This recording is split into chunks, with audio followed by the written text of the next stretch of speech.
अन्धस्य ज्ञानाञ्जनशलाकया चक्षुरुन्मीलितं येन तस्मै श्रीगुरुवे नमः। वाञ्छाकल्पतरुभ्यश्च कृपासिन्धुभ्य एव च पतितानां पावनेभ्यो वैष्णवेभ्यो नमो नमः। श्री कृष्ण चैतन्य प्रभु नित्यानंद श्री अद्वैत गदाधर श्रीवासादि गौर भक्त वृंद। हरे कृष्णा कृष्णा कृष्णा हरे हरे, हरे राम राम राम हरे हरे। आज श्री रामानुजाचार्य जी का शुभ तिरोभाव तिथि। कल हम लोगों ने श्री मध्वाचार्य जी का तिरोभाव तिथि संध्या के समय में पालन किया था। कुछ कथा इत्यादि श्रवण की थी और आज संध्या के समय कथा करना संभव पर होगा नहीं, कहीं जाना है, तो इसीलिए आज हम प्रातःकाल ही श्री शिक्षा अष्टकम के स्थान पर श्री रामानुजाचार्य जी के विषय में पहले थोड़ा कुछ श्रवण कीर्तन इत्यादि करेंगे।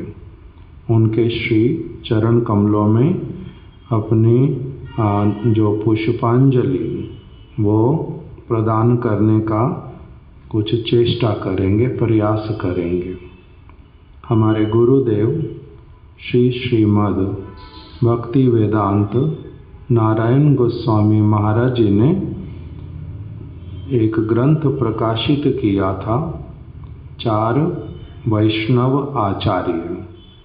उसमें श्री रामानुजाचार्य जी की जो जीवनी संक्षिप्त किंतु जिसमें बहुत प्रकार की शिक्षाएं हैं, उस जीवनी को प्रकाशित किया था। उसी में से अभी हम थोड़ा थोड़ा कुछ श्रवण करेंगे। श्री रामानुजाचार्य एक प्रधान वैष्णव आचार्य श्री संप्रदाय के अंतर्गत। श्री संप्रदाय अर्थात लक्ष्मी देवी के द्वारा जो प्रारंभ किया गया।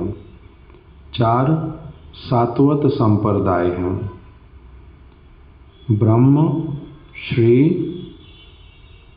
रुद्र, सनत कुमार, 4। इसमें ये सभी जो जिन्होंने प्रारंभ किया संप्रदाय को वो भगवान नहीं हैं, भगवान के भक्त, भगवान के दास हैं। ब्रह्मा जी, दूसरा फिर लक्ष्मी जी, तीसरा जो रुद्र जी शंकर, चौथे सनक सनंदन सनातन इत्यादि जो 4 कुमार। चारों संप्रदाय इन्हीं से प्रारंभ हुए। भगवान ने इन सब को विशेष प्रेरणा प्रदान की और उसी के साथ में फिर संप्रदाय जो है इन्हीं से प्रारंभ हुआ, भक्तों से। इसीलिए भी जो कल रात को विषय उठाया था कि जो श्याम सुंदर मंदिर वृंदावन में, राधा श्याम सुंदर मंदिर, वो लोग लिख करके रखते हैं कि श्री चैतन्य महाप्रभु मध्व संप्रदाय के अंतर्गत नहीं आते, बल्कि उनका एक नया संप्रदाय है, उसको वो बोलते हैं पंचम संप्रदाय। किंतु वो बहुत बड़ा भूल सिद्धांत है। उसके कुछ कुछ कारण हमने कल रात्रि में श्रवण किए थे। ये भी एक कारण उसमें हमारे गुरुदेव ये बोलते थे कि भगवान स्वयं किसी भी संप्रदाय के प्रवर्तक नहीं होते।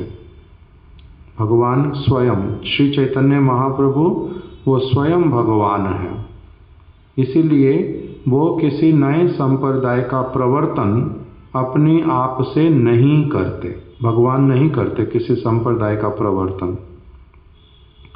तो इसीलिए जो चारों सात्वत संप्रदाय, चारों को ही क्या बोलते हैं? वैष्णव संप्रदाय। चारों वैष्णव संप्रदाय हैं। उसमें से कल रात्रि में जो श्रवण किया था वो ब्रह्म मध्व, और अभी जो श्रवण करेंगे ये है श्री रामानुज। श्री मतलब जो लक्ष्मी देवी, और उन्हीं के संप्रदाय में जो उन्होंने प्रवर्तन किया, प्रारंभ किया, उसी में जो सबसे प्रधान आचार्य हुए उनका नाम दिया श्री रामानुजाचार्य। तो आज श्री संप्रदाय के अंतर्गत जो सबसे प्रधान आचार्य श्री रामानुजाचार्य, उनका आज शुभ तिरोभाव तिथि है। उसी को हम लोग कुछ इसीलिए उनके उपलक्ष्य में हम लोग कुछ श्रवण करेंगे।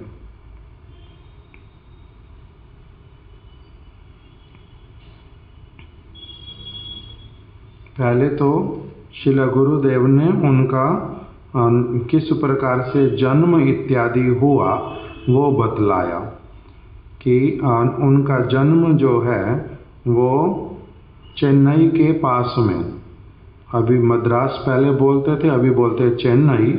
चेन्नई से 13 कोस दूरी पर ही एक स्थान है परमवतूर।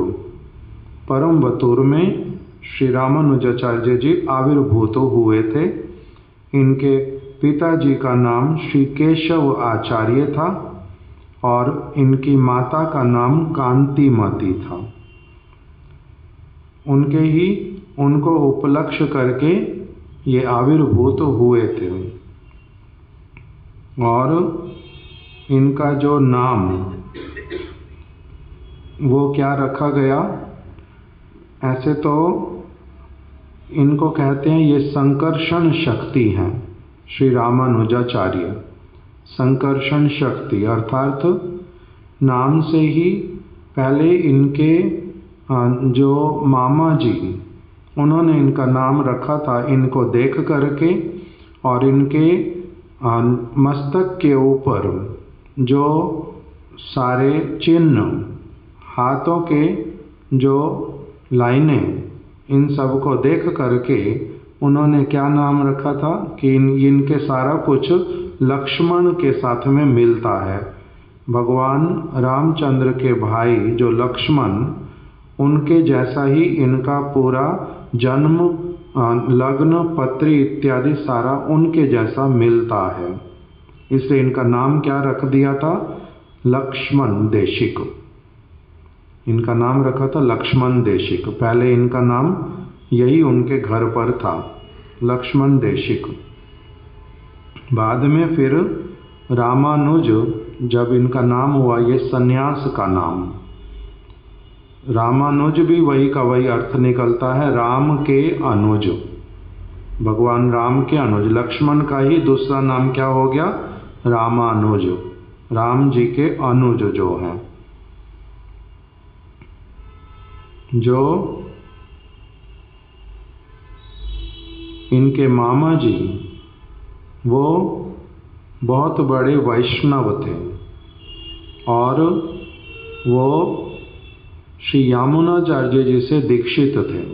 श्री संप्रदाय में एक प्रधान और आचार्य हुए जिनका नाम था श्री यामुनाचार्य। यामुनाचार्य जी के शिष्य थे, उनका नाम था शैलपूर्ण, वही इनके मामा जी थे श्री रामानुजाचार्य जी के। रामानुजाचार्य जी के मामा जी का नाम हो गया शैलपूर्ण, और शैलपूर्ण के जो गुरुदेव हैं वो कौन है? श्री यामुनाचार्य। इस प्रकार से इनका थोड़ा सा पहले परिचय दिया। बाद में बतलाया कि जो रामानुजाचार्य श्री लक्ष्मण देशिक, बाल्य अवस्था से ही इनका स्वाभाविक रूप में वैष्णवों के प्रति बड़ा एक आदर था और इनको किसी ने बाहरी रूप में सिखलाया हो, कुछ बताया हो, वैसा नहीं, क्योंकि ये साक्षात लक्ष्मण हैं। इसीलिए उनका स्वाभाविक रूप में ही विष्णु की आराधना करने वाले जो व्यक्ति, उनके प्रति एक विशेष प्रकार का आदर था, भावना थी। तो इसीलिए एक इनके घर के आसपास में जो वैष्णव एक रहते थे, कांचीपूर्ण नाम के एक वैष्णव, वो भी यमुनाचार्य जी के ही शिष्य थे, कांचीपूर्ण, और वो भगवान वरदराज की सेवा करते थे।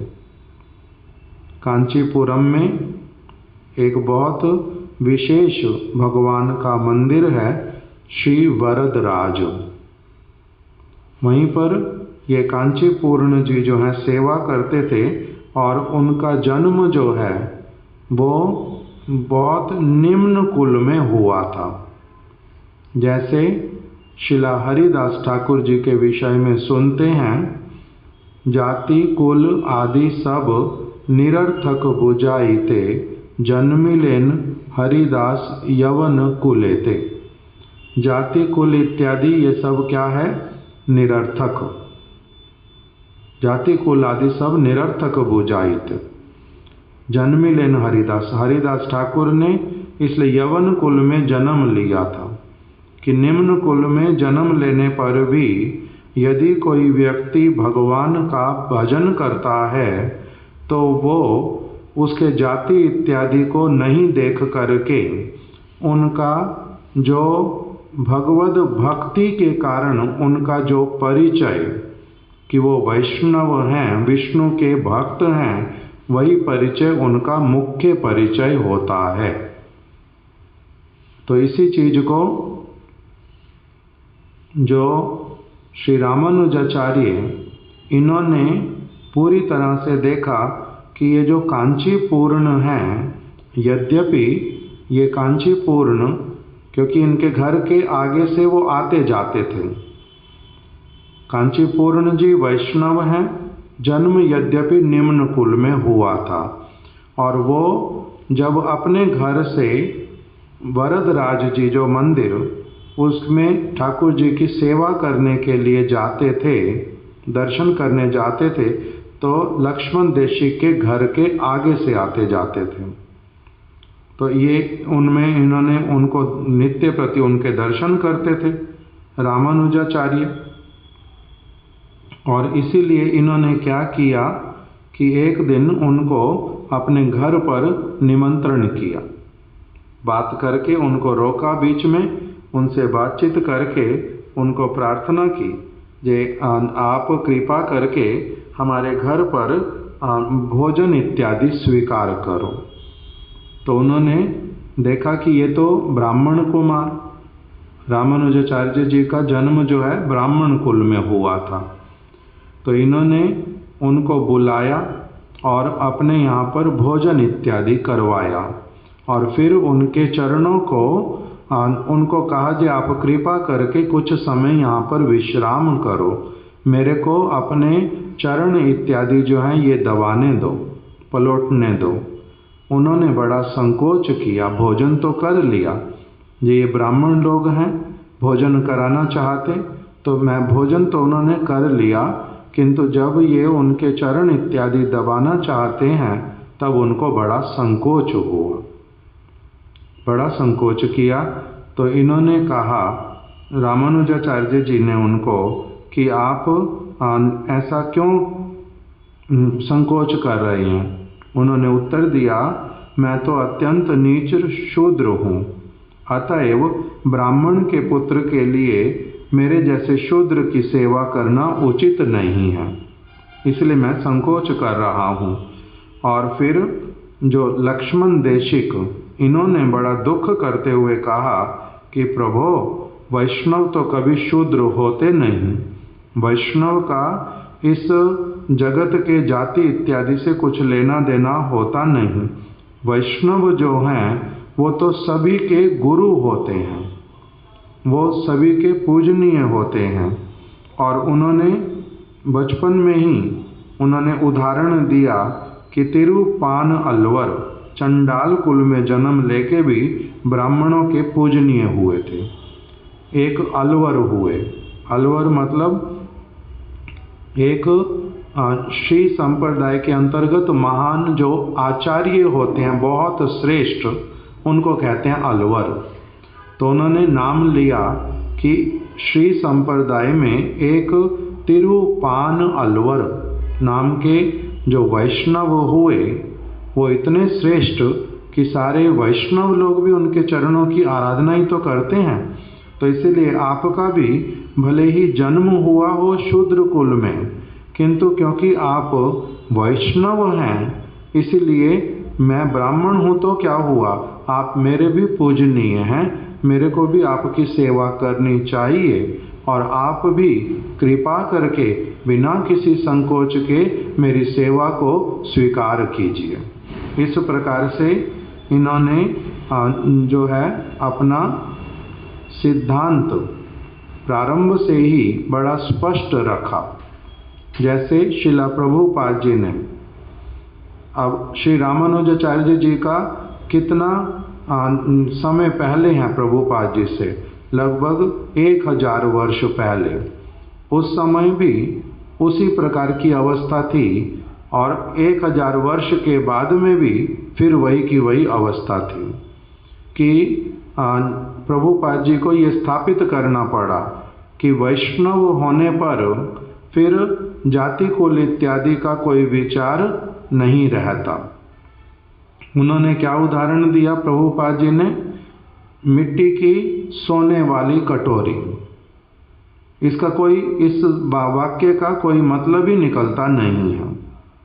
या तो कटोरी होएगी सोने की बनी हुई या कटोरी होएगी मिट्टी की बनी हुई।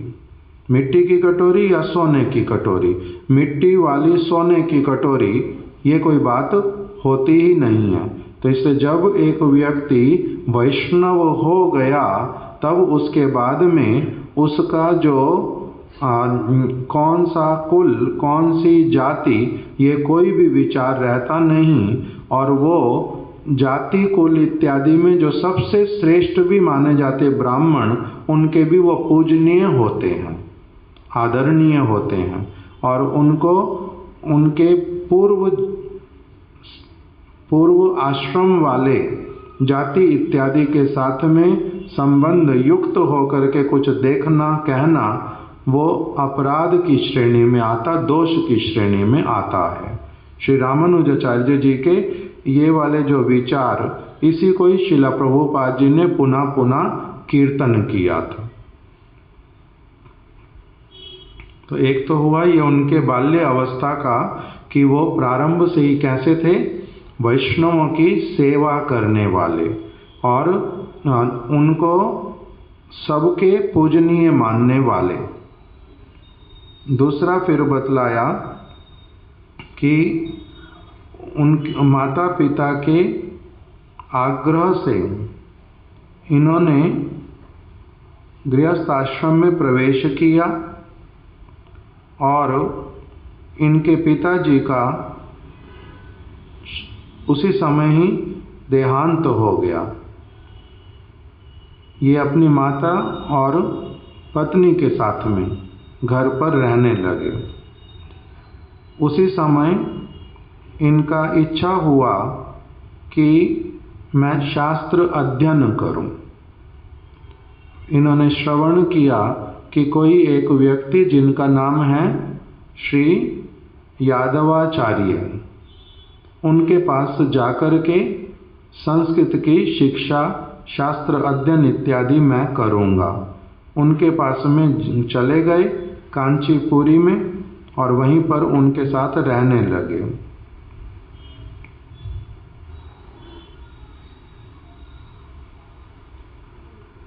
वेदांत का अध्ययन करने लगे।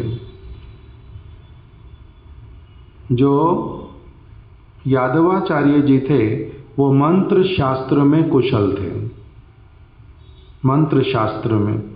तो इसीलिए क्या हुआ कि एक समय कांची जो राजा, उनकी पुत्री को किसी प्रेत का उसके ऊपर प्रभाव आ गया, ब्रह्म राक्षस ने उनको पकड़ लिया। तो अभी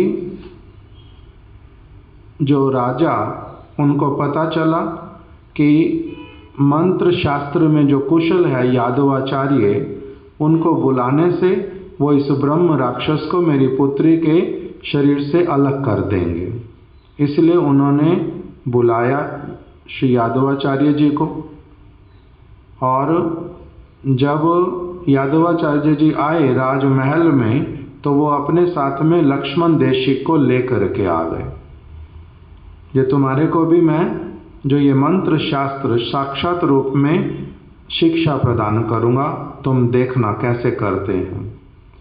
उन्होंने जो वो राजा कांचीपुर का, उनकी पुत्री के ऊपर बहुत प्रकार से मंत्र इत्यादि फेरे, किंतु जो ब्रह्म राक्षस वो कन्या के शरीर को छोड़ करके गया नहीं, प्रेत से मुक्ति दिलाने में समर्थ नहीं हुए। तो जो ब्रह्म राक्षसी वो बार बार उस कन्या के मुख से बोलने लगा यादवाचार्य जी को कि मैं तुम्हारा पूरी तरह से तिरस्कार करता हूँ, तुम्हारे में ऐसा कोई बल नहीं है जो तुम मेरे को यहाँ से निकाल सकोगे। तुम्हारा इस जन्म का क्या, तुम्हारे पिछले जन्म का भी इतिहास मैं तुम्हारे को बताता हूँ।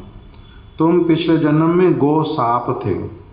गोसाप का अर्थ किया गुरुदेव ने कि छिपकली की जाति का एक जंगली जंतु जो आकार में नेवले से कुछ बड़ा होता है, इसकी फुसकार में बड़ा विष होता है।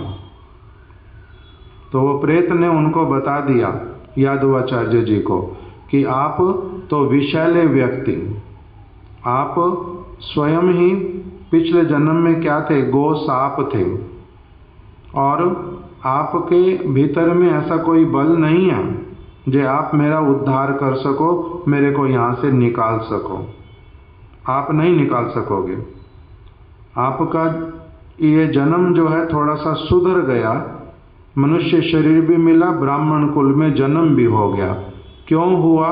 क्योंकि आपने अपने पिछले जन्म में उसी गो साप के रूप में किसी एक वैष्णव का उच्छिष्ट खा लिया था, इसीलिए आपको मनुष्य शरीर मिल गया, ब्राह्मण शरीर मिल गया। किंतु तब भी तुम्हारे द्वारा मेरा उद्धार नहीं हो सकता, तुम मेरे को यहाँ से निकाल नहीं पाओगे। इतनी बात बतलाकर प्रेत ने कहा कि यदि यादवाचार्य के समीप बैठे जो ये श्री लक्ष्मण देशिक हैं, इनका चरणामृत यदि मुझे मिल जाए तो मैं राजकुमारी की देह से चला जाऊंगा। ये जो लक्ष्मण देशिक, इसका चरण अमृत मुझे मिल जाए। तब फिर उस प्रेत के कहने के अनुसार श्री लक्ष्मण देशिक ने राजकन्या की देह का आश्रय लेने वाले उस ब्रह्म राक्षस पर कृपा की और उनके चरणामृत का पान करके ब्रह्म राक्षस राजकुमारी के शरीर को छोड़कर चला गया अपने शिष्य का। अब फिर वहाँ पर क्या हुआ, अब राजा के दरबार में जो इनका बड़ा सम्मान हुआ, लक्ष्मण देशिक का, यादवाचार्य जी का अपमान हो गया।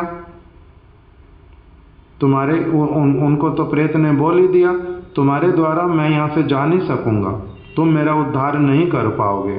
तो इसके द्वारा अपमानित तो हुए। राजा ने लक्ष्मण देशिक का बड़ा सम्मान किया। इसके कारण इस घटना के पश्चात यादवाचार्य जो हैं, उनका अपने शिष्य लक्ष्मण देशिक से ईर्ष्या और विद्वेष बढ़ने लगा। शिष्य के प्रति भी विद्वेष होता है, यहाँ पर यह उदाहरण दिखा दिया। ईर्ष्या विद्वेष होता है। अब यहाँ पर नाम दिया ऐसे शिष्य और गुरु, किंतु वो उनके केवल मात्र विद्या के गुरु, अर्थात जिनसे वो संस्कृत इत्यादि की विद्या पढ़ने के लिए गए थे। यहाँ पर अगर ये वास्तविक गुरु होते तब उस प्रकार का ईर्ष्या द्वेष इत्यादि कदापि होता नहीं, कदापि नहीं होता। किंतु जो अयोग्य गुरु, उनका इस प्रकार का हो जाता है बहुत बार। जे किसी का प्रशंसा, अपने से छोटे का प्रशंसा सुनना बड़ा भारी कष्टकारी होता है। इसीलिए बोलते हैं जे कनक कामिनी को छोड़ना सहज हो, किंतु प्रतिष्ठा की कामना को त्यागना बड़ा कठिन होता है। अभी कोई पुराना व्यक्ति, उसके सामने नए व्यक्ति का कुछ महात्म्य, प्रशंसा, गुणगान होने लगे तो इससे क्या होता है, बड़े व्यक्ति को दुख, ईर्ष्या, द्वेष इत्यादि होता है। किंतु ये कौन से वाले स्तर तक के लोगों की बात है, जो शुद्ध भक्त नहीं बन पाते। अभी एक वास्तविक जो भक्ति का पदवी जिनका प्राप्त नहीं होता, वो इस प्रकार के कष्ट भोगने के लिए बाध्य हैं। उनकी ये अवस्था आती ही आती है। किसी छोटे से विद्वेष करना, किसी छोटे से ईर्ष्या करना, अपने आप को ही नीचे गिरा करके अपनी जो वास्तविक स्थिति उसको प्रकाशित करना होता है। इसी प्रकार से इनका हुआ, किनका, श्री यादवाचार्य का। इनको ईर्ष्या हुई, इनको विद्वेष हुआ। जो राजा के दरबार में इतने सारे लोगों के सामने इसका जो है इतना प्रशंसा हुआ, इसका चरणामृत लेके प्रेत उल्टा कहता है मेरा उद्धार हो जाएगा, और मेरा उसने क्या कर दिया, पिछले जन्म में गोसाप थे तुम किसी वैष्णव का उच्छिष्ट मिलने से तुम्हारा थोड़ा सा ये मनुष्य जन्म मिला, किंतु तुम थोड़ा ना किसी का उद्धार कर सकते हो। इस प्रकार से अपमानित तो हुए। और एक क्या घटना हुई, ये वाली सारी बातें हमारे महाराज जी भी हम लोगों को पुनः पुनः विस्तार से श्रवण कराते थे। दूसरी बात में यहाँ पर बतलाया कि एक दिन प्रातःकाल श्री लक्ष्मण अपने अध्यापक यादवाचार्य के अंगों पर तेल की मालिश कर रहे थे। उसी समय यादवाचार्य के एक अन्य शिष्य आए और निकट आकर के उन्होंने श्री यादवाचार्य जी से पूछा कि छांदोग्य उपनिषद में एक मंत्र लिखा है। क्या मंत्र है?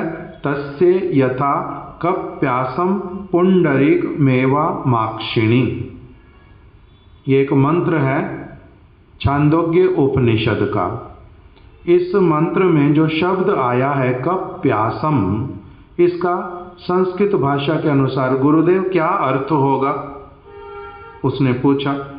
यादवाचार्य जी ने जो शंकराचार्य जी की व्याख्या सुनी हुई थी, क्योंकि वो मायावादी संप्रदाय में ही दीक्षित थे यादवाचार्य, उन्होंने शंकराचार्य जी के जो वचन सुने हुए थे उसी के अनुसार उन्होंने अर्थ बता दिया कि कप्यासम शब्द का अर्थ है कपिर आसन। कपिर आसन मतलब, कपि मतलब बंदर, आसन मतलब उसका पीछे वाला भाग जो लाल रंग का होता है, जिसके सहारे वो बैठ जाता है। कप्यासम मतलब बानर के पिछले भाग, पिछला भाग, लाल वाला पिछला भाग। तो इसके अनुसार फिर मंत्र का क्या अर्थ हुआ गुरुदेव? तो उन्होंने यादवाचार्य जी ने बोल दिया कि जो हिरण्यमय पुरुष हैं उनके दोनों नेत्र वो कैसे वाले लाल रंग के हैं, जैसे कि बंदर के पीछे वाला भाग लाल होता है, उस प्रकार का भगवान का नेत्र का जो लाल रंग है वो वैसे वाला है। उन्होंने तो ये बात समझा दी, वो शिष्य चला गया।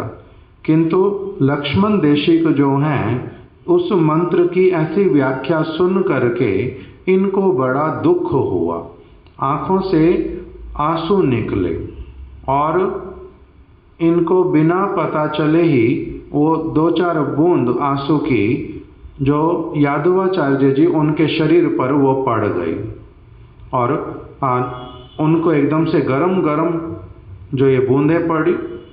गरम बूंदें, आंसू 2 तरह के, गरम जल निकलता उसमें से, ठंडा भी निकलता। अगर आनंद के आंसू होते तो वो ठंडे जल वाले होते और अगर जो दुख वाले आंसू होते तो वो गर्म होते।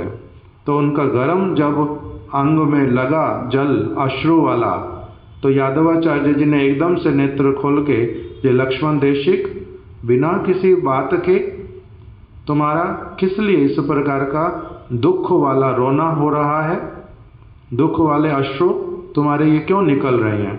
तो इन्होंने उत्तर दिया, ये वाला जो आपने व्याख्या किया उसे सुनकर कप्यासम श्रुति मंत्र की, ये श्रुति का मंत्र, वेद का मंत्र, इसमें जो कप्यासम का आपने व्याख्या कर दिया उसे सुनकर मेरे हृदय को बड़ा आघात लगा है कि इस प्रकार की व्याख्या, ये तो भूल व्याख्या है।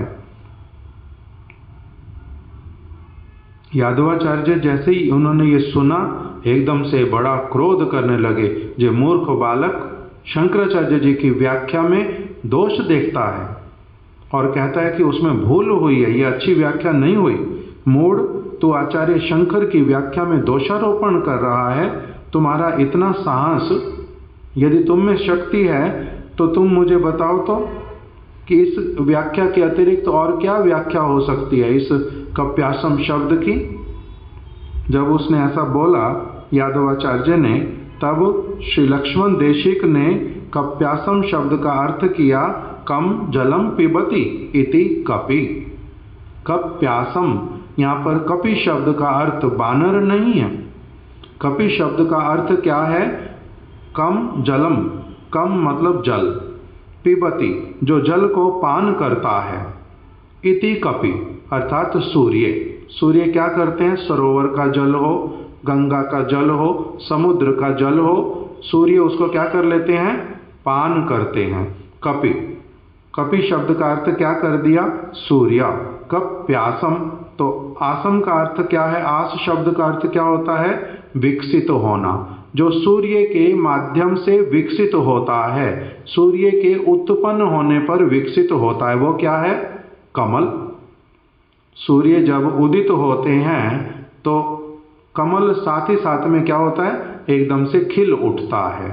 तो उन्होंने व्याख्या क्या कर दिया श्रुति मंत्र का कि सूर्य के उदित होने पर जो कमल लाल रंग का खिल उठता है, वो जो लाल रंग है वैसे वाला परमेश्वर का नेत्रों का रंग है।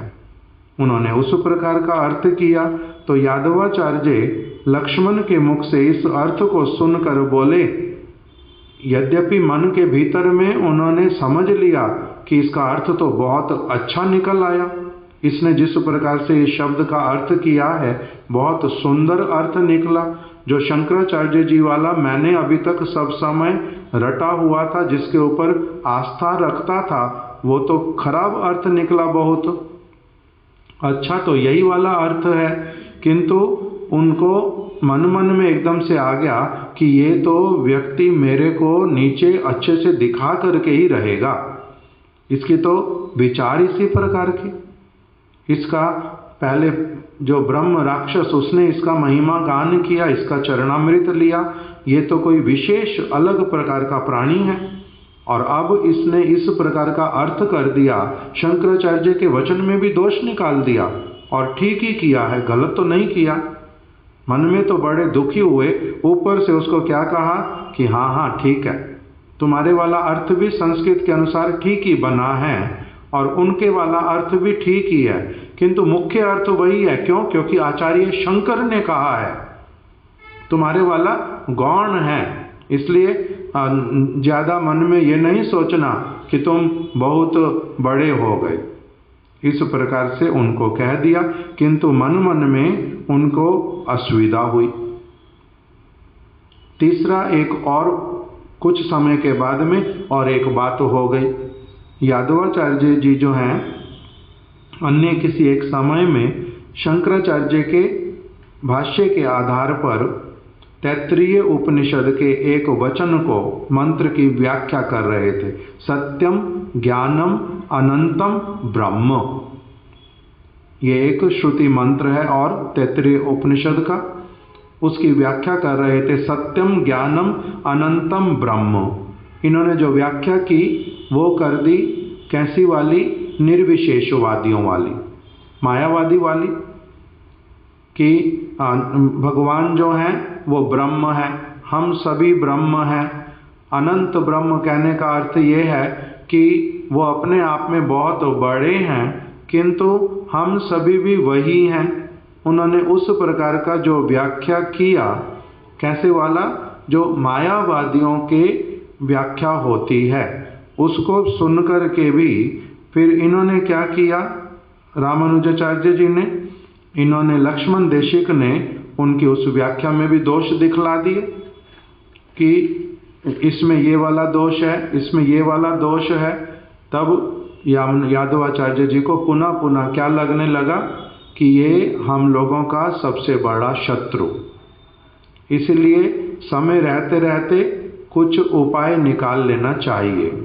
उन्होंने बोलना प्रारंभ किया कि हम सभी अभी यहाँ से प्रयाग जाएंगे और वहाँ पर त्रिवेणी में स्नान करके आएंगे।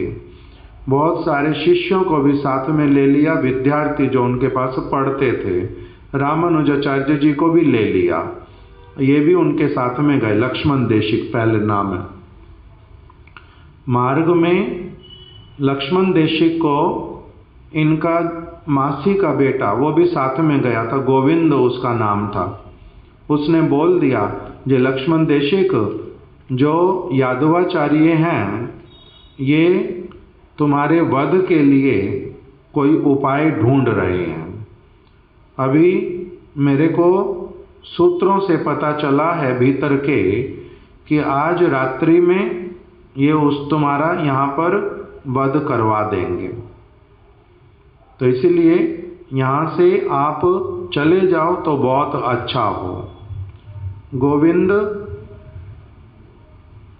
लक्ष्मण देशिक को लेकर के मल त्याग करने के बहाने थोड़ा सा आश्रम से दूर गए और उनको तो भेज दिया कि आप अभी यहीं से रात रात में जंगल के मार्ग से कांचीपुरम पहुंच जाओ, यहाँ पर रहना नहीं। वो चले गए। गोविंद वापस लौट करके आ गए। यादवाचार्य ने पूछा, जे गोविंद कहाँ? तो बोलता है, जे मेरे को लगा मेरे से पहले ही वो आ गए, तो यहाँ तो आए नहीं। सब जगह ढूंढवाया, लक्ष्मण देशिक मिले नहीं। उन्होंने क्या निर्णय किया, जे जंगल में अपनी आप से ही इसको किसी पशु ने आहार कर लिया, खा लिया। अच्छा ही हुआ, मेरे को मारने की भी जरूरत नहीं पड़ी। तो हम लोग तो सोच रहे थे इसको मारने के लिए, किंतु वो कहाँ पहुँच गए? वन के मार्ग से। मार्ग में उनको लक्ष्मी नारायण मिल गए, व्याध की पत्नी के रूप में।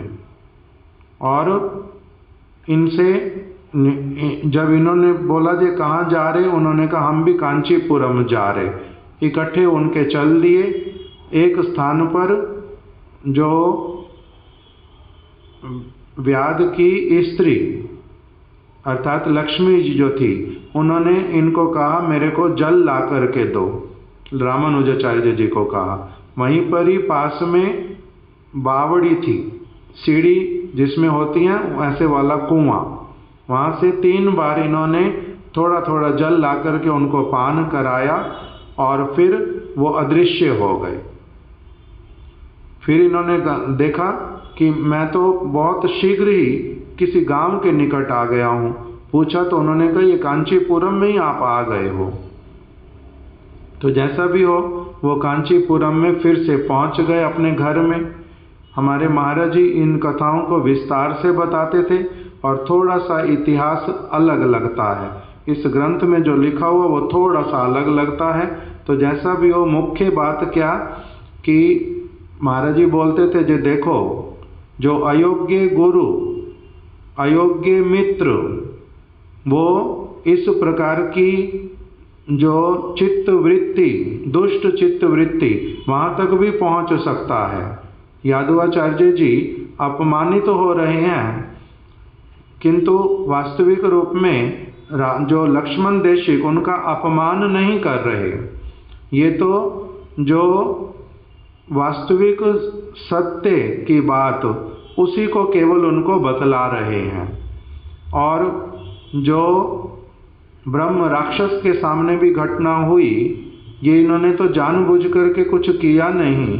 वो ब्रह्म राक्षस ने अपने आप से लक्ष्मण देशी की महिमा गान किया और इन्होंने शास्त्र की बात को ही बड़े एक सज्जन व्यक्ति की भांति ही डिस्कस किया था कि जो आप अर्थ कर रहे हैं वो ठीक लगता नहीं, ये वाला अर्थ मेरे को ठीक लगता है। जैसे एक गुरु और शिष्य अथवा अध्यापक और छात्र समझने के लिए प्रश्न उत्तर इत्यादि करते हैं, उसी प्रकार से प्रश्न उत्तर ही किया था।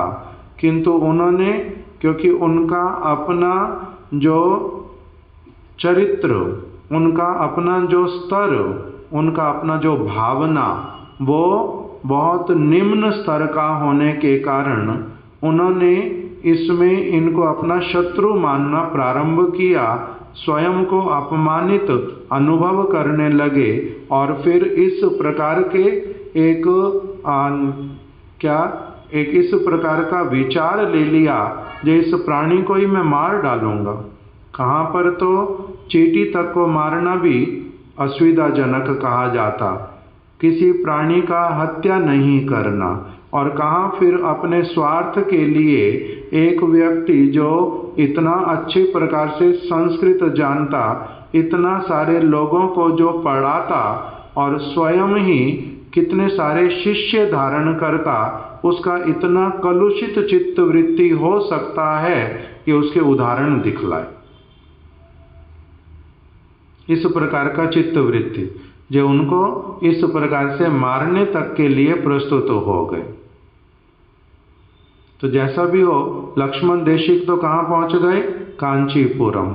कुछ समय के बाद में जब ये लोग भी लौट करके आए, तब इन्होंने क्या किया, फिर से यादवाचार्य जी ने देखा लक्ष्मण देशिक तो यहीं पर ही, ये तो मरा नहीं है, ये तो यहीं पर ही आ गया है। तो उन्होंने फिर से इनको कहा, जो तुम जिस किसी प्रकार से हमारे से बिछुड़ गए थे, कोई बात नहीं, तुम मेरे पास ठीक से फिर से पढ़ने के लिए आया करो। उस प्रकार से कह दिया। अंदर में किंतु उनका बड़ा दुख था। और दूसरी ओर जो जिस बावड़ी में से जल लेकर के रामानुजाचार्य जी ने लक्ष्मी देवी को और क्या नाम, नारायण और लक्ष्मी, उनको लक्ष्मी जी को जो जल पान कराया था, वही फिर क्या करने लगे, नित्य प्रति उसी बावड़ी से जल ला करके वरदराज के मंदिर में देने लगे। ये जल जो है अब मैं नित्य प्रति ला करके सेवा के लिए दिया करूँगा। उस बावड़ी से नित्य प्रति जल ला करके वो देते थे। वो क्योंकि कौन है, स्वयं लक्ष्मण, भगवान राम के छोटे भाई, इसलिए उनका सेवा का प्रवृत्ति वो अलग प्रकार का, ऐसे करके वो स्वयं को कृतार्थ मानने लगे। ये वाला घटना भी गुरुदेव ने बतलाया। अब धीरे धीरे क्या हुआ कि श्री लक्ष्मण का प्रभाव जो है सर्वत्र प्रचारित होने लगा कि ये जिस प्रकार से शास्त्रों की व्याख्या करते हैं वो बहुत अलग प्रकार की व्याख्याएं हैं। और श्री रंगम के दिव्य सूरी श्री यामुनाचार्य जी ने उनकी वैष्णवी प्रतिभा के विषय में सुना। यामुनाचार्य तो वैष्णव थे। उन्होंने जब सुना कि ये लक्ष्मण देशिक सारी व्याख्या किस प्रकार की करता है, वैष्णवों जैसी सारी व्याख्या करता है, तब उनके मन में बड़ा आनंद हुआ कि कोई एक ऐसा योग्य व्यक्ति जो कि संप्रदाय को स्वीकार करके यदि इस प्रकार से जगत में विस्तार करे वैष्णव जो विचारधारा उसका, तो बहुत अच्छा हो। तो उन्होंने क्या कर लिया, मन में विचार किया कि ऐसे वाला व्यक्ति ही मैं अपना उत्तराधिकारी चाहता हूँ। ये यदि हमारे संप्रदाय में आ जाएं, मेरे से दीक्षा इत्यादि ग्रहण कर लें, तो ये क्या करें, आगे चल कर के वैष्णव संप्रदाय के संरक्षक बन जाएं। ऐसा उनके मन में एक भावना आ गया। इसी कारण से उन्होंने क्या किया, यामुनाचार्य जी एक बार भगवान वरदराज का दर्शन करने आए थे और वहीं पर ही उन्होंने इनको साक्षात रूप में देखा। किसको? लक्ष्मण देशिक को। लक्ष्मण देशिक यादवाचार्य के साथ में थे। उन दोनों को देखा। यामुनाचार्य जी ने वार्तालाप किया नहीं, किंतु उनको देख करके उनके ऊपर अपनी कृपा दृष्टि डाली। जो मेरे मन में क्या आता है कि मैंने तो सुना कि जिनसे तुम पढ़ते हो यादवाचार्य जी, उनके प्रति उनके विचारों से तुम आकर्षित नहीं हो, उनकी व्याख्या के विपरीत व्याख्या ही करते हो, तुम बहुत अच्छा करते हो। कृपा दृष्टि डालते हुए उनको कहा कि अब इनका संग त्याग करके यदि तुम हमारे संग को प्राप्त करो तब बहुत अच्छा हो। ये कामना उन्होंने किया और इस प्रकार से यामुनाचार्य जी लक्ष्मण को दूर से देखकर विशेष प्रसन्न हुए। वार्तालाप हुआ नहीं, मिले भी नहीं, किंतु क्योंकि उन लक्ष्मण देशिक के विषय में सुना हुआ था, उनकी योग्यता के विषय में सुना था, इसलिए इनके हृदय से अपनी आप उनके प्रति कृपा आ गई। अब यहाँ पर जो लक्ष्मण देशिक उन्होंने क्या सेवा किया है जिसके कारण यामुनाचार्य जी की कृपा प्राप्त हो गई उनको? कोई आदान प्रदान नहीं हुआ, कोई वार्तालाप हुआ नहीं, कोई सेवा भी किया नहीं, कृपा प्राप्त हो गई। सेवा किया है। कौन से वाली सेवा की है? उनकी वाली जो विचारधारा, वैष्णवी विचारधारा, उसी को इन्होंने क्या किया था? हृदयंगम किया हुआ था। यही उनकी सेवा। इसी कारण से यामुनाचार्य उनके प्रति क्या हो गए? बड़े प्रसन्न। मन में इच्छा किया जो ये जितना शीघ्र हो हमारा यदि शिष्य बन जाए तो बहुत अच्छा हो। तो यहाँ पर क्या पता चलता है कि यदि कोई योग्य गुरु संप्रदाय की, भगवान की सेवा के उद्देश्य से किसी योग्य व्यक्ति को अपना शिष्य बनाने की कामना करता है तो इसमें कोई दोष होता नहीं। इसमें कोई दोष होता नहीं। बहुत सारे लोग कहते हैं जो गुरु और वो क्या करेगा, अपने आप से किसी को शिष्य बनाना चाहेगा, ये तो शिष्य का लोभी दुष्ट व्यक्ति, अच्छा व्यक्ति नहीं है। इस प्रकार का विचार लेते हैं जिनका चित्त वृत्ति बहुत संकुचित होता है। मेरा भी इसी प्रकार का था। गुरुदेव बोलते थे कि मेरे से दीक्षा लो, और मैं मन में क्या सोचता था, ये कैसे वाले गुरु हैं, ये अपने आप से बोलते मेरे से दीक्षा लो, मेरे से दीक्षा लो। क्यों? क्योंकि उस समय बुद्धि जो है बिल्कुल कैसे वाला था, एकदम निम्न स्तर का, कुछ भी पता चलता नहीं था। तो उसी प्रकार, किंतु अब ये जो उदाहरण सुनते हैं जो यामुनाचार्य जी, उनका वो कितने श्रेष्ठ व्यक्ति, और उनका क्या था, बड़ा कृपा था उल्टा इनके प्रति। तो इसलिए उन्होंने अपने आप से अब उपाय सोचना शुरू किया कि इसको किस प्रकार से जितना शीघ्र क्यों ना हो अपने पास में कैसे लेकर के आना है, इसका उपाय सोचने लगे। कौन? गुरु। शिष्य नहीं सोच रहे, शिष्य को ये बात तो पता भी नहीं है। गुरु उल्टा सोच रहे हैं जो क्या उपाय करूं जिससे कि ये अब यादव प्रकाश, यहाँ लिखा यादवाचार्य महाराज जी बोलते थे यादव प्रकाश, तो यादवाचार्य जो हैं वो क्या यादवाचार्य से कैसे इसको अलग कर दूं और कैसे जितना शीघ्र हो अपने पास में लेकर के आ जाऊं, इस प्रकार का उपाय सोचने लगे। इसलिए उन्होंने क्या किया, यामुनाचार्य जी जब श्रीरंगम में लौट गए, वहां से उन्होंने अपने एक शिष्य को भेजा, पूर्णाचार्य जिनका नाम, कि पूर्णाचार्य तुम कहाँ पर जाओ, कांचीपुरम में जाओ। श्रीरंगम में रहते थे यामुनाचार्य और कांचीपुरम में रहते थे लक्ष्मण देशिक। यामुनाचार्य जी ने अपने शिष्य पूर्णाचार्य को कहा कि तुम कहाँ जाओ, अभी कुछ समय के लिए कांचीपुर में वास करो, वहां पर रह करके गुरुदेव क्या करना है, मेरा लिखा हुआ एक जो ग्रंथ स्तोत्र रत्न, इसको साथ में लेकर के जाओ और जिस मार्ग से जिस स्थान पर लक्ष्मण देशिक आकर के बैठता है, थोड़ी देर रहता है, वहीं पर ही उसके सामने जानबूझ करके क्या करना, ये स्तोत्र रत्न जो है इसका उच्च स्वर में पाठ करना। उपाय निकाला, स्तोत्र रत्न मेरा ग्रंथ, ये तुम लेकर के जाओ, जहां पर रामानुजाचार्य बैठा हो, थोड़ा समय लगाता हो बैठने में, उसी स्थान पर इसी स्तोत्र रत्न को उच्च स्वर में पाठ करना। जैसे वेद व्यास जी ने शुकदेव गोस्वामी को अपने निकट बुलाने के लिए उपाय का रचना किया था। क्या उपाय किया था, बहुत सारे अपने शिष्यों को उन्होंने भागवत के श्लोक स्मरण कराए थे और क्या कहा था, स्थान स्थान पर वन में जाकर के इनका उच्च स्वर से उच्चारण करो। उनको सुन करके शुकदेव गोस्वामी जो है मेरे पास में आएगा, तुमसे अगर पूछेगा इससे आगे की बात बताओ तो तुम क्या कहना, कहाँ चलो, व्यास जी के पास में चलो।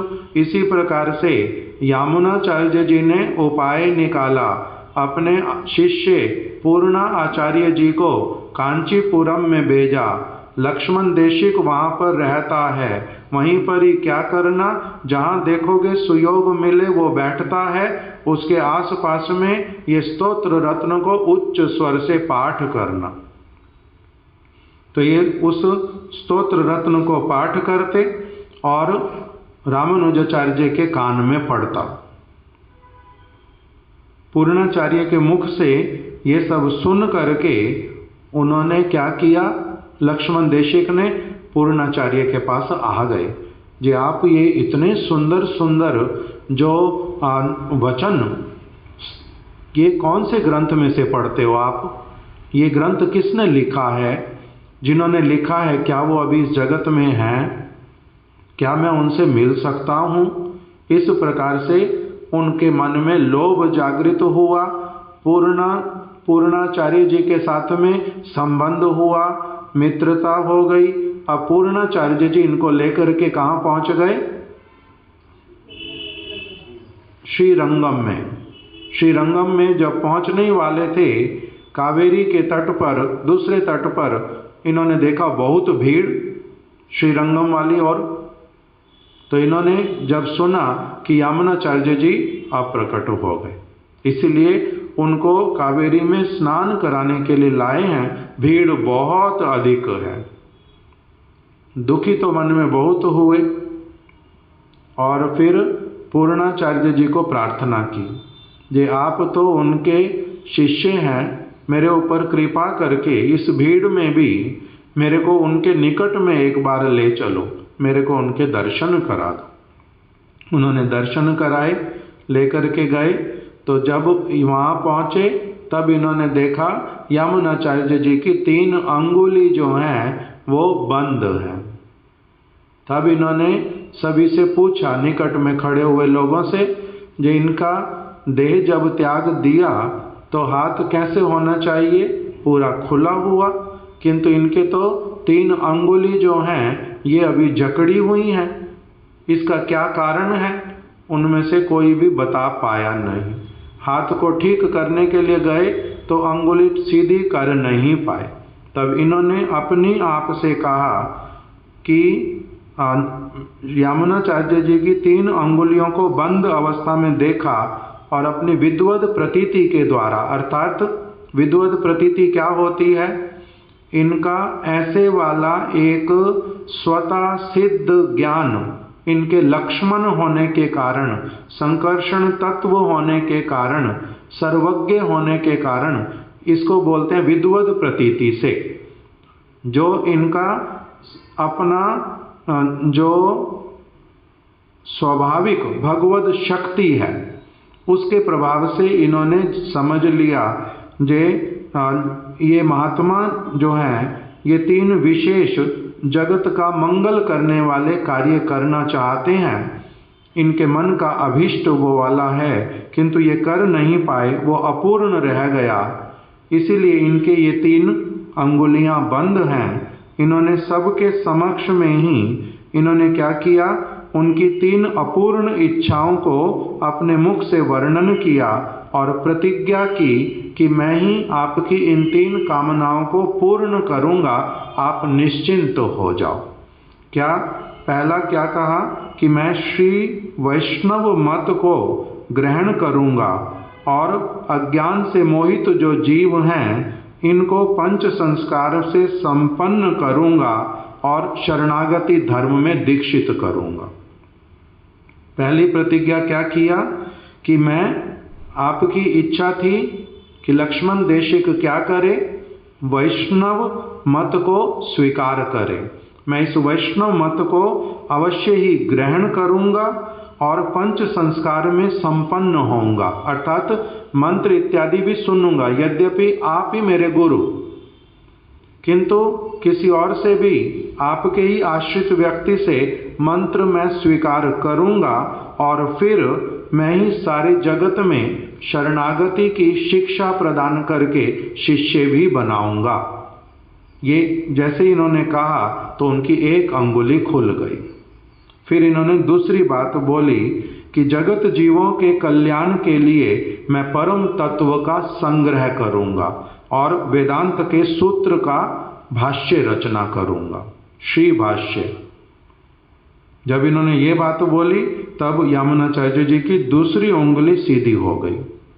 तीसरा इन्होंने कहा कि पारशर ऋषि ने जो पुराण रत्न प्रकाशित किया है मैं उसका अभिधान बना दूंगा, अर्थात पारशर ऋषि ने जो जो लिखा वो वाली भाषा आजकल लोगों को आती नहीं है, इसलिए मैं उन शब्दों का डिक्शनरी जैसा एक अभिधान बना दूंगा। अभिधान मतलब होता है डिक्शनरी, शब्दों के अर्थ उसमें मैं बतला दूंगा। जब उन्होंने तीसरी ये बात बोली तब यामुनाचार्य जी की तीसरी अंगुली भी खुल गई। इस प्रकार से इनका यामुनाचार्य जी के साथ में संपर्क हुआ और भविष्य में फिर इन्होंने क्या किया? यामुनाचार्य जी का ही स्मरण करते हुए इन्होंने सन्यास ग्रहण किया था। इसलिए प्रभुपाद जी ने भी श्रीला गौर किशोर दास बाबा जी महाराज जी के चित्रपट को सामने रख करके उन्हीं से ही सन्यास ग्रहण किया था, उनके शरणागत होकर के। रामानुजाचार्य जी ने जैसे पहले किया, एक कार्य सबसे पहले क्या सुना था कि उन्होंने जो जाति कुलादि निरर्थक और वैष्णव पदवी सबसे श्रेष्ठ जो रामानुजाचार्य जी ने किया, प्रभुपाद जी ने भी पूरा वही कार्य किया। दूसरा, इन्होंने जो मायावाद के सारे विचार उसका खंडन किया और वैष्णव सिद्धांतों को स्थापित किया, श्रीला प्रभुपाद जी ने भी पूरी तरह से वही कार्य किया। तीसरा, इन्होंने जिस प्रकार से सन्यास ग्रहण किया, प्रभुपाद जी ने भी वैसे ही सन्यास ग्रहण किया इन्हीं के मत के अनुरूप। और जो इन्होंने अभी कहा कि मैं एक अभिधान बनाऊंगा, अभिधान मतलब डिक्शनरी, जो पुराने शब्द जिसके अर्थ लोग अभी क्या करते हैं, अर्थ का कदर्थ कर देते हैं भाषा नहीं जानने के कारण। तो जैसे इन्होंने अभिधान बनाया था, प्रभुपाद जी ने भी एक ग्रंथ बनाया जिसका नाम क्या दिया, गौड़िया वैष्णव मंजूषा। उसमें जो भागवत में और वेद वेदांत में जो ऐसे ऐसे शब्द जिसके अर्थ जो हैं लोग भूल करते हैं, इसलिए मायावाद वाली व्याख्या कर देते हैं। प्रभुपाद जी ने गौड़िया वैष्णव मंजूषा नाम से एक कार्य प्रारंभ किया था, जिसका नाम था अभिधान है। वो डिक्शनरी है जिसमें वास्तविक शब्दों के अर्थ क्या होते थे पहले उसको प्रकटित किया था। तो श्रीला रामानुजाचार्य जी और श्रीला प्रभुपाद जी का जीवन बहुत प्रकार से एक जैसा दिखलाई देता है। आज 19 श्री रामानुजाचार्य जी की जो है तिरोभाव तिथि है। समय हो गया, नहीं तो उनका बहुत विस्तृत चरित्र है और बहुत शिक्षा मूलक। अभी तो हम लोग यहीं तक ही रख देते हैं, फिर कभी भविष्य में श्री रामानुजाचार्य जी की कृपा होएगी तो हम कुछ और आगे श्रवण करेंगे। श्री रामानुजाचार्य जी की जय, उनकी शुभ तिरोभाव तिथि महोत्सव की जय, तिथि पालन करने वाले उनके समस्त आश्रित जनों की जय, श्रील गुरुपाद पद्म की जय। वृंदायै तुलसी देव्यायै प्रियायै केशवस्य च कृष्ण भक्ति प्रदे देवी सत्यवत्यै नमो नमः। वांछा कल्पतरुभ्यश्च कृपा सिंधुभ्य एव च पतितानां पावनेभ्यो वैष्णवेभ्यो नमो नमः। धीरू प्रभु मेरी टेबल से जो भी मिठाई दिखाई देती ले।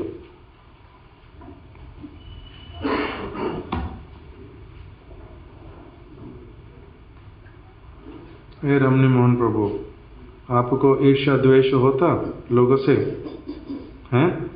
आपको तो गति खराब होगा, फिर छोड़ देना पड़ेगा। कहते हाँ होता है तो छोड़ उसको।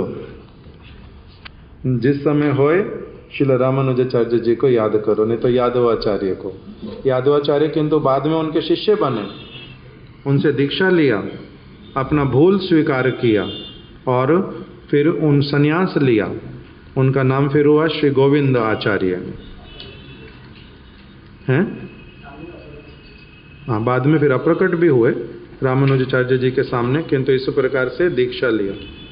आप रात को नहीं आए थे ना, ये आपका। जिनको रात को नहीं मिला उनको 2 मिलेगा। आ जाओ, आप भी रात को नहीं आए थे, ये आपका।